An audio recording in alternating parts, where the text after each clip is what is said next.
This podcast serves Middle Tennessee every weekday morning, and it's made possible by member support. Learn how you can make a difference at WPLN.org/support. This is the Nashvillager Podcast.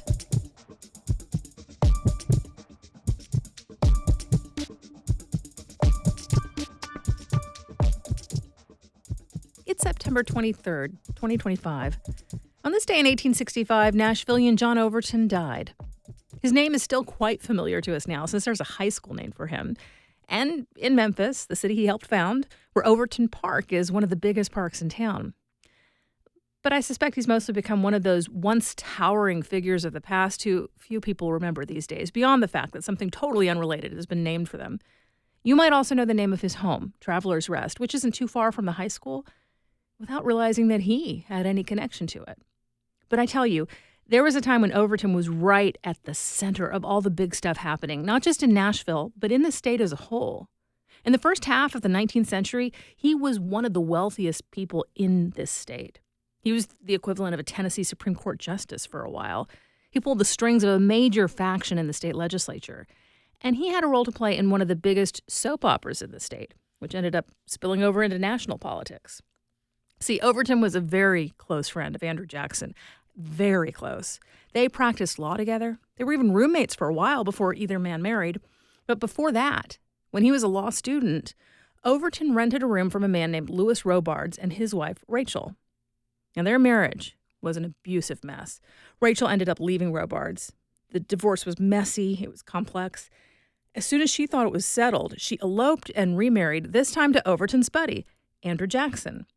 Except it turns out that the pair had misconstrued the status of her proceedings and actually jumped the gun. Her divorce was not yet final at the time they said their vows. It took 3 more years to clear up, at which point the Jacksons had to marry a second time in order to make their union legally valid. And that snafu followed Rachel for the rest of her life. Technically, she'd committed bigamy, and that fact was a favorite target for political rivals making attacks on Jackson. During the 1828 presidential campaign, it was heating up to become a potentially deadly issue for the Jackson campaign. That is, until John Overton, who was perhaps the closest witness to everything that had gone down, wrote a brief defending Andrew and Rachel. I'm Nina Cardona, and this is your daily digest of what's happening around Middle Tennessee with historical context from Nashville Public Radio, WPLN News. Jackson and Overton were the kind of close that just cannot be overstated. They came to consider each other as family. It's said that Overton's last words on his deathbed were something about Andrew Jackson. And a lot of times, in the professional and political arena, Overton had Jackson's back. Writing that brief about the marriage issue was important, but it was a relatively small effort on Overton's part compared to the work he did lining up a strong and active group of supporters to help Jackson mount his presidential campaign.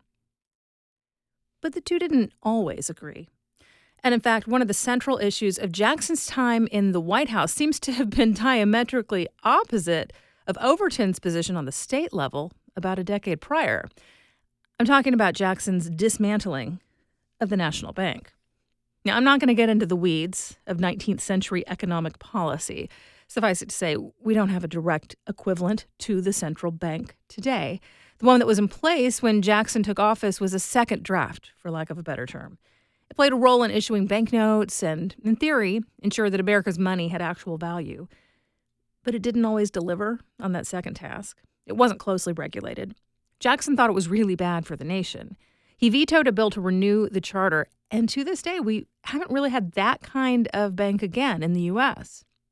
Well, one of John Overton's influential jobs was to head up the Nashville branch of the Bank of Tennessee, which had a very close relationship with the nation's central bank. He was in that role during the Panic of 1819, when a gold shortage related to the Napoleonic Wars over in Europe sent American banks into a tailspin. And that was particularly damaging in places like Tennessee, where an awful lot of people had just used bank loans to buy farmland in what was then the nation's frontier.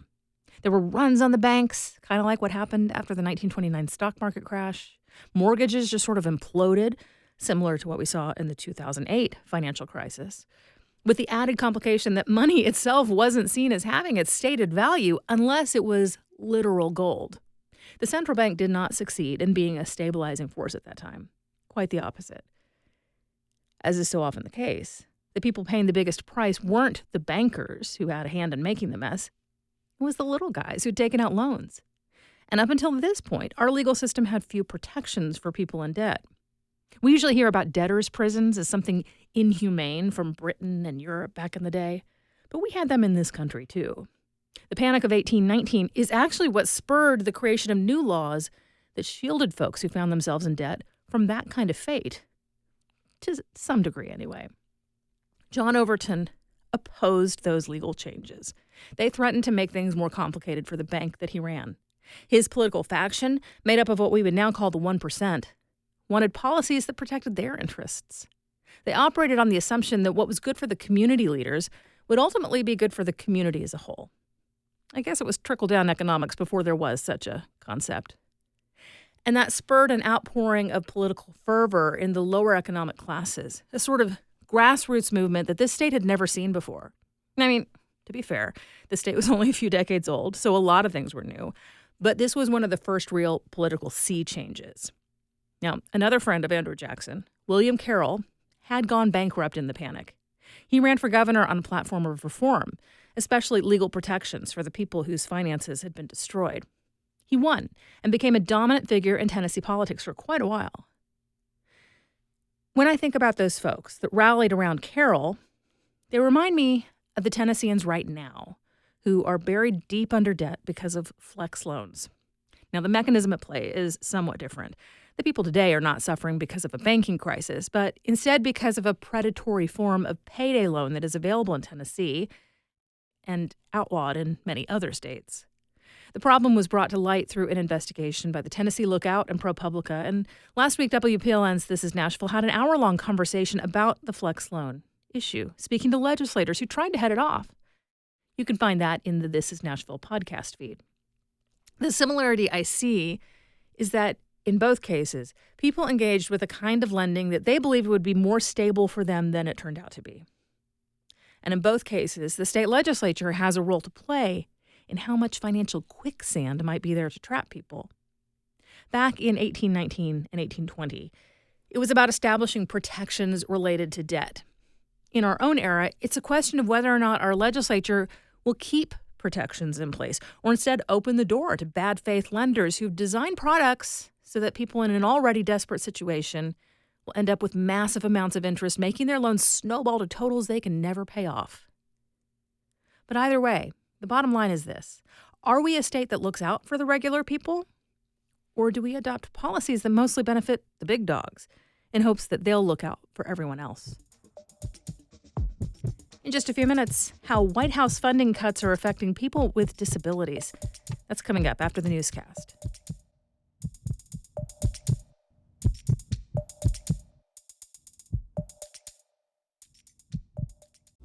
Here's the mantra I think about at WPLN. We connect the dots. It captures a mindset that our journalism is not merely about the latest press release or proclamations by officials. Instead, we can develop expertise, dig deeper, and look to history to understand what's happening now. I'm Tony Gonzalez, news director. When I'm planning coverage and editing stories, the best part is being part of a team that's curious about our community and invested in its future. Here's the latest from WPLN News. The Tennessee Supreme Court is now set to hear a case over whether Nashville's Metro Council is too big. There's no word on the decision yet, but the court has officially granted the city's request to appeal. WPLN's Metro reporter Cynthia Abrams explains what that means. In 2023, state legislators passed a law to slash Nashville's 40-member Metro Council in half. The city sued, saying the law violates Tennessee's constitution and unfairly targets Nashville. Many in Metro's government worry that a smaller council would be less diverse. And this argument worked in the lower courts. But the state appealed and won, with judges ruling that the council does need to shrink. By then, the only court left for the city to appeal to was the state Supreme Court. Their consideration was not automatic, but the court has now accepted Metro's request to appeal. The 5-justice panel will soon hear the case. Cynthia Abrams, WPLN News. Nashville's Metro Council has had 40 members since the Civil Rights era, when the city and county consolidated in 1963. Having a large council was key, as it helped win over voters concerned about representing Black Nashvillians. An ethics complaint alleges the chair of Metro's Fair Board accepted incentives related to a deal to renovate the Speedway at the Nashville Fairgrounds. The Tennessean reports the new complaint filed last week also says board chair Jasper Hendricks released confidential details to the media about efforts to bring NASCAR races back to the city. 4 people have signed on to the complaint, including a former council member. It says Hendricks accepted donations from Bristol Motor Speedway and a political action committee run by its registered lobbyist, as well as free tickets to a NASCAR gala. Metro's legal department has until early October to decide whether to dismiss the complaint or move it forward. Hendricks says the allegations are baseless. The former council member who signed on to the complaint is Sandra Moore, who previously served 2 terms representing the district that includes the fairgrounds. In 2021, she was nominated to serve on the Fair Board, but came 1 vote short. Tennessee's crime testing labs are at or near capacity, according to a new study, and most forensic testing turnaround times have only been increasing. The death of Memphis runner Eliza Fletcher spurred the state to ask for a study by the Tennessee Advisory Commission on Intergovernmental Relations. The group found that the state should expand its Nashville and Jackson labs and replace the Knoxville lab with a larger facility to meet growing demands. Even though the Tennessee Bureau of Investigation has hired agents to address turnaround times for sexual assault kits, the study found that testing times in nearly every other evidence category has gotten worse. Researchers warned that without action, delays in testing will likely mean more delays in justice. Tennessee ranks in the bottom half nationally for college affordability. WPLN's Camelia Burris reports on how states can better address the financial needs of college students. The National College Attainment Network's new report examines affordability gaps at colleges and universities. Louisa Woodhouse, their Policy and Advocacy Associate, says gaps exist when an institution's price is higher than the resources available to cover the cost of attendance. And this hurts some students more than others. It is low-income students and typically first-gen students who will be the first in their family to attend college, who are hurt the most by this. The report looks at not only what colleges cost, but what families and students in Tennessee can afford. The state ranks 29th in the number of affordable institutions. Of 13 schools sampled in Tennessee, only about a third were affordable, according to the report. The state has more affordable community colleges than the national average, but it has fewer affordable 4-year universities. Still, Woodhouse says college doesn't have to be out of reach. I think the importance of ensuring that students who are still interested in receiving a bachelor's degree have the support they need to maybe complete that associate's at a public 2-year institution and then make that transfer successfully. That support, she says, is best achieved through state investment in need-based grants. WPLN News, Camelia Burris. The Wilson County Commission is urging state regulators, the local wastewater authority, and a private contractor to coordinate and solve the problem of the county's newest school. Currently, all sewage from LaGuardo Elementary is hauled off in a tanker truck. The original plan was to route the wastewater to a nearby drip field septic system managed by Adinas Wastewater Solutions, but the state has found problems with several of the company's drip fields. And now the Wilson Post reports the Department of Environment and Conservation won't let the school's pipes connect to the site until Adinas fixes all of their problem fields. Meanwhile, another new elementary school is nearing completion. The county commission signed off to let Central Pike Elementary be serviced by the South Wilson Sewer Access Committee. Addressing the complexities that drive homelessness takes years. It also takes people willing to answer a calling. Nashville Rescue Mission's Joy Flores joined This Is Nashville to share how she and her organization meet the unhoused where they are. We'll walk with you and get you to that next safe step, that permanent step, stability, but you've got to bring them inside in order for them to gain even an ounce of clarity to understand what they actually need.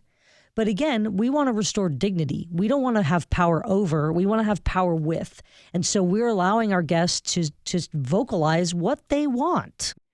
You can hear the full conversation with Joy Flores in the This Is Nashville podcast feed or at WPLN.org.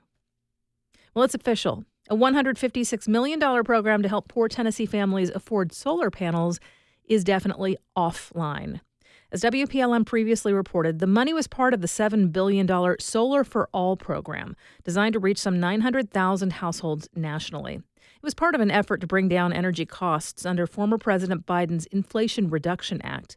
The State Department of Environment and Conservation's website now verifies it will not be administering the program. It urges people to be wary of potential scams promising free solar. You'll find more news anytime at WPLN.org. Programs that help people with disabilities, including funding, research, and training, are under threat from the Trump administration. It includes work being done at the University of Tennessee, Vanderbilt University, and across the nation. For the Appalachia Mid-South newsroom, Chris Schultz reports on people who would be affected by those cuts in West Virginia. 12 years ago, Tina Crook's son suffered a brain injury from an infection. At that time, I didn't know nothing about the special needs world or any resources that were out there to help families like mine. So Crook went it alone, quitting her job to become a full-time caregiver as her son relearned how to walk, talk, and read. What I found was amazing. There were resources, but you had to search, and sometimes you ended up down, deep rabbit holes that didn't do you any good, but you just, you continued that search. It wasn't until several years later that she discovered the West Virginia University Center for Excellence in Disabilities. She's since started working with them. I wanted to help parents. I wanted to make it easier for them so they didn't have to go down these deep rabbit holes of searching for resources and what would help them and their child. The center, known as CED, reports they provided services to over 435,000 people through its 20 programs and clinics last year. But the work is threatened by proposed federal budget cuts that would completely eliminate university CEDs nationally. According to a budget brief, the proposed cut is part of, quote, eliminating radical diversity, equity, and inclusion and critical race theory programs. Leslie Cottrell is the director of the WVU CED. She says federal funding helps support the entire state. Without it, it'll be separated and disjointed, but that coordination, I would argue, really helps streamline all of the process and helps the family at the front lines. That help focuses on 4 pillars: information sharing, research, training, and direct services like clinical care and home visits. These services are crucial for a state like West Virginia, where 1 in 3 adults are living with a disability and 80% of counties have full or partial designation as health professional shortage areas. The proposed cuts have caused concern for families who utilize the CED. We're fighting for crumbs of access and crumbs of space. As much as I want people at the table, we'd be happy with the crumbs that fall off of it. That's Shannon Blosser, a reverend at the United Methodist Church in the Wheeling area. He says his oldest son is nonverbal autistic. A lack of accommodations and resources have led to his son being homeschooled for most of his life, but the CED has been a lifeline. The blessing of the CED is not just the research, it's not just the teachings, it's not just the advocacy, it's also just connecting people and getting people the resources that they need so that they're not alone and they can thrive. CED board member Stephen Slack emphasizes that the organization is a net good for everyone. CEDs give the support for people with disabilities and their caregivers to have more fulfilling, independent lives. And when they do that, they interact more with society. When they interact more with society, then they're spending their dollars. They're providing services. They're able to work in jobs. So CEDs don't just benefit people with disabilities. Slack says maintaining the status quo or going backwards on issues around disabilities is not an option for society. For the Appalachia Mid-South Newsroom, I'm Chris Schultz.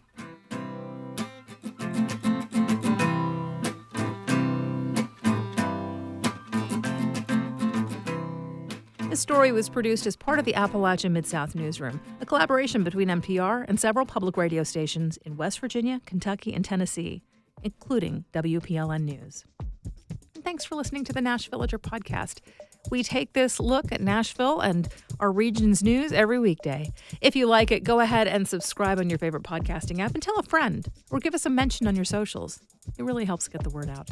And of course, everything at WPLN News is listener supported. You can become a member at WPLN.org. And that's it for today. Thanks so much for listening. Let's make this day a good one, and we'll catch back up tomorrow.